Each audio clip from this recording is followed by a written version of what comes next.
Hey folks, back with another video. Let's dive into what stories got my attention today. The US policy on Iran has not delivered the kind of result that I had hoped for. In in fact, Iran has been moving closer to China as a result of both the US policy and the current environment. Now, the flaw in the US policy lies in the fact that the US demands of Iran that Iran says that is the whole point of making a deal. I mean, Iran cannot give away its chips before a deal. Now, I believe that US and Iran should pursue a piecemeal deal, and hopefully, with each successive deal, enough trust can be built to bring forth a lasting peace. Moving on, new documents have come out showing the European Union making a military plan for the war torn Libya. Now, the plans show how it's risky, even with 10,000 troops, to enter Libya and enforce a somewhat semi stable ceasefire.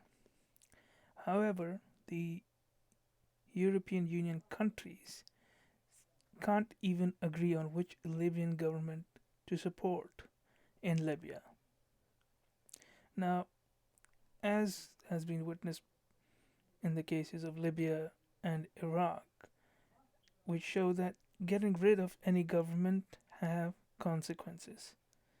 And I think in the case of both Iraq and Libya, we may have broken something that we didn't realize when we were dismantling these regimes.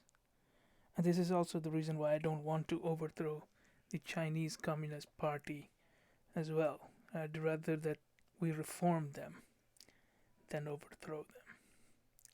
Moving on, the European Union has imposed sanctions on various Belarus government officials.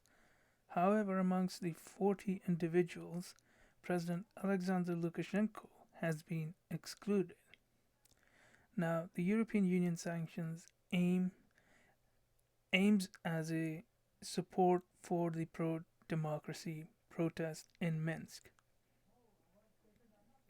Now, I think in a certain sense, the EU may have done something smart.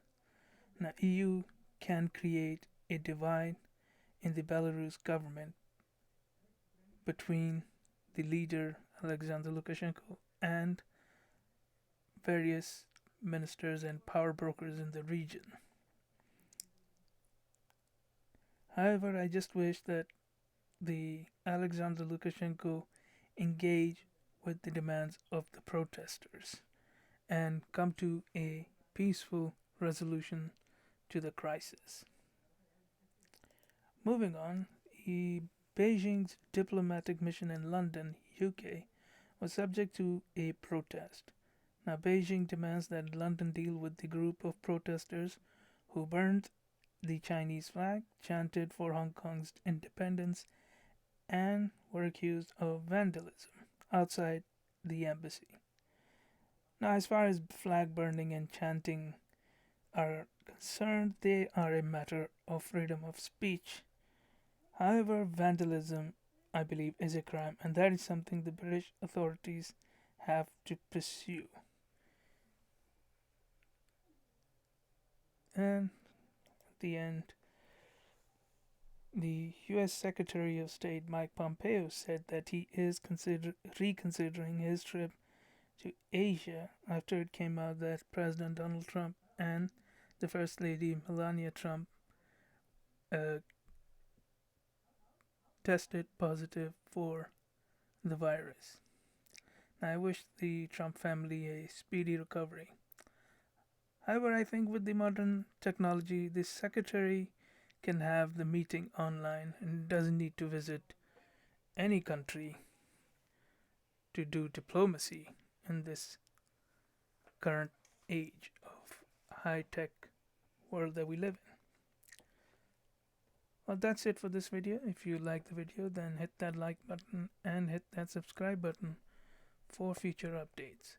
Write in the comments your thoughts, criticisms, and anything I might have missed. I will see you in the next video.